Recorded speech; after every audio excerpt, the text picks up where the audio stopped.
Greetings of peace, love, and harmony. I am Mandy Simosi. And if I scheduled this correctly, I do believe this is the first day of our countdown into 2026. And I am so grateful that y'all are joining me. If you haven't already, please hit the subscribe button, like, comment down below your experience with what I'm about to say here, because it's about to get a bit deep. Not too deep, but we're going to get deep. We're going to talk about how we can use our hobby of journaling and creativity to heal ourselves. However, how certain cultures, especially TikTok culture, has really been able, like, these hobbies are now our detriment. So, too much of anything can kill you. Too much water can kill you. Okay? We made up of like 60% waters or so. Too much of it can kill us. Right? And so too much consuming of anything, I don't care how healthy it is for you, it can waste you away. And I once fasted for 42 days when I was a part of a cult.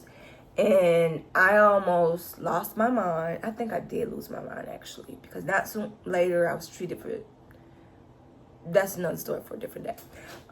You can go to my Substack if you want more information, but we're going to stay focused. We're not going to tangent today. So, when we do anything in obsession,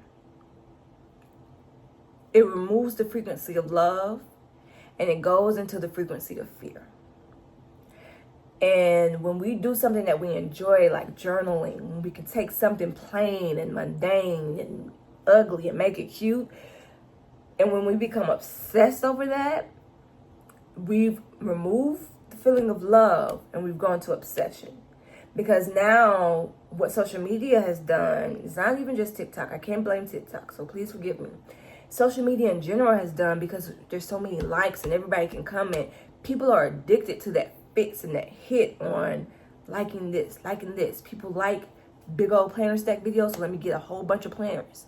Let me do this, let me do that. No. Let you stay focused on what works for you. And I am going to talk today about what works for us and how to determine and find what works for you when it comes to journaling and creativity. Because there's a reason why art therapy exists. There's a reason why therapists suggest journaling. Journaling can be meditative. Art therapy and creating can be meditative. But when we're doing it for the need of social media validation, it loses all of its benefits. So even if our therapist suggests it, we're like, oh, I need a book. Maybe I'll go look at what's on TikTok or Instagram or whatever for it. Maybe I'll do that. And then we get stuck in that rabbit hole of, oh, I need this, now I need that, now I need this, now I need. You don't need anything. First of all, you need nothing. You have all that you need. And what you have are cravings, desires, right? You have this knowing or this idea that this will help. But your needing and your craving it to the point of obsession makes it not helpful anymore. You understand what I'm saying? So that's number one. Understanding all you need to journal is paper and pen. It ain't got to be a fancy one. It ain't got to be a fancy notebook. It can be regular degular. I started off regular degular. I started off in the freaking spiral notebooks. Period. So do not get obsessed with wanting all of the nice things. You don't need it. Your words are the things that are transforming you. What you're putting down on the paper is what is transforming you. It is not how cute the paper looks. It is not how fancy the pen looks. It's you. It's you. So that's a major thing to know, that it's you that is going to changing because of what you're doing, what you're putting down. And if we take anybody's gaze away from it, it does not have to look cute.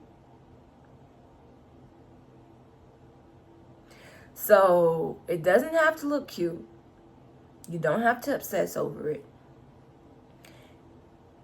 And you don't have to focus on, if you're creating something from the space of like, is this cute? Will people think this cute? Will this blah, blah, blah? Will this get a bunch of views?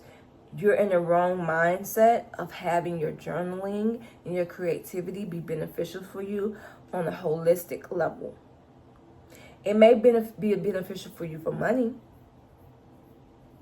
But it's like, even in that, like, there's a difference between entertainers and artists. Prince was an artist. He didn't care if you liked it, what he put out. He put it out anyway. Michael Jackson, I am a huge Michael Jackson fan. This is no shade to Michael Jackson at all. If I see one disrespectful comment about Michael Jackson, I will go off. And Michael Jackson is an entertainer.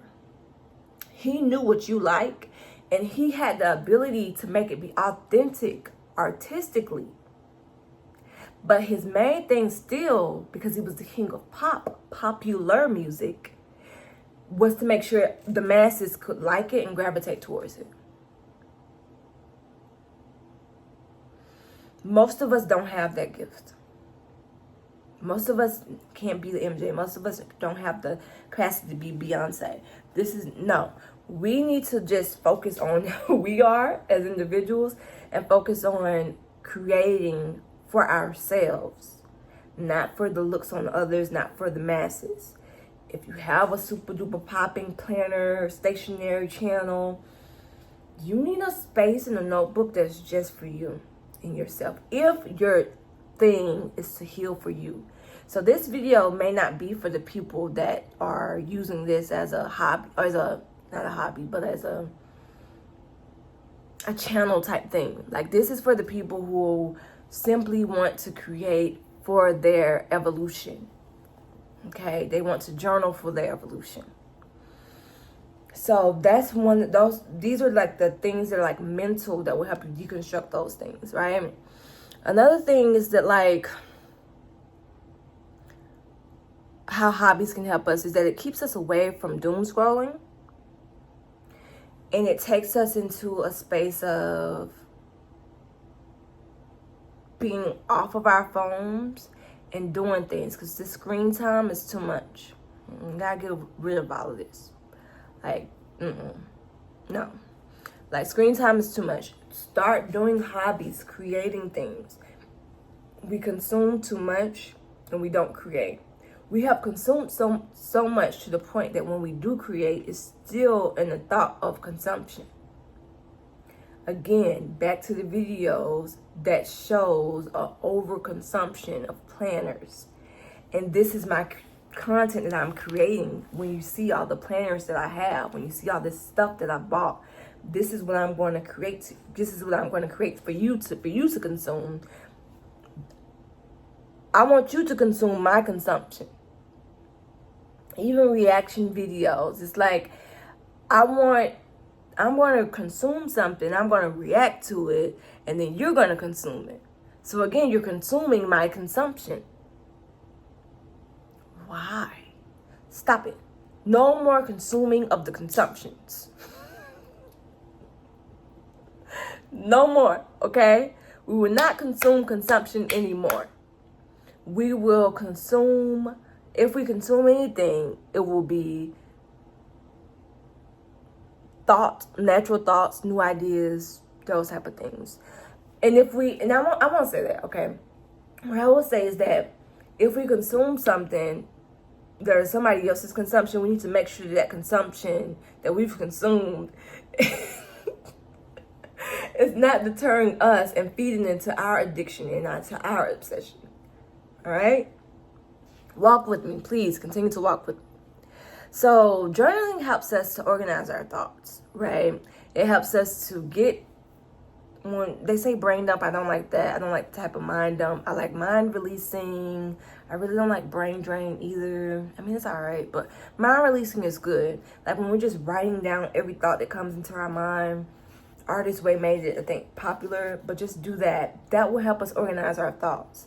And once we do that, we're not really done with the process. We'll have a bit of clarity. We can begin to streamline what those thoughts that we just put out, organize them in a way that makes sense. And then we can organize that again, and then we can have our action plans. So it helps us to organize our thoughts, process emotions. Whew, that's a big one too, because sometimes we can say to ourselves, I don't know how I feel. Well, I get it. And some journaling, I feel, even if it starts off, I feel nothing. I feel nothing because blah, blah, blah. I feel nothing because I am numb. I am numb because I am this. As you continue to go down things like that, your feelings will eventually come up. And it'll let you know, like, oh, so those are my feelings.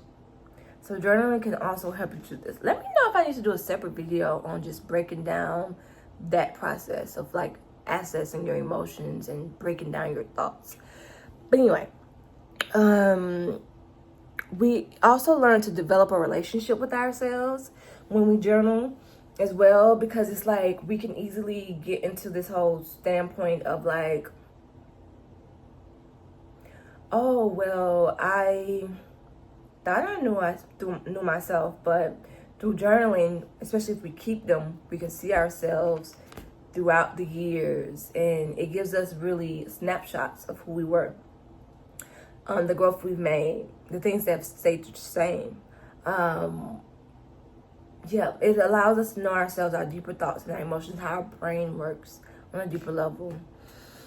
Creativity allows us to master a skill, and being skillful is needed because we're losing our skills because we've become the evolution of AI and how it's taken over.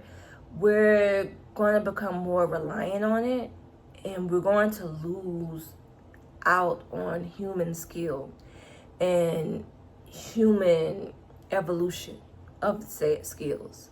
So keep hobbies alive, please.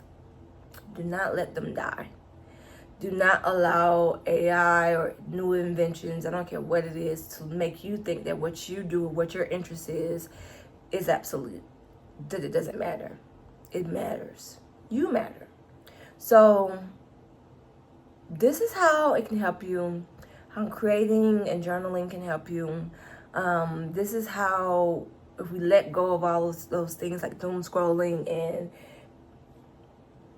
how the gaze of people, I really think the name of this title has changed. Like, it's nearly now about how to, the nitty gritties of how journaling and creativity is helpful. It's about how to not allow the gaze of others to deter us from creating and journaling and influence the way that we create and journal.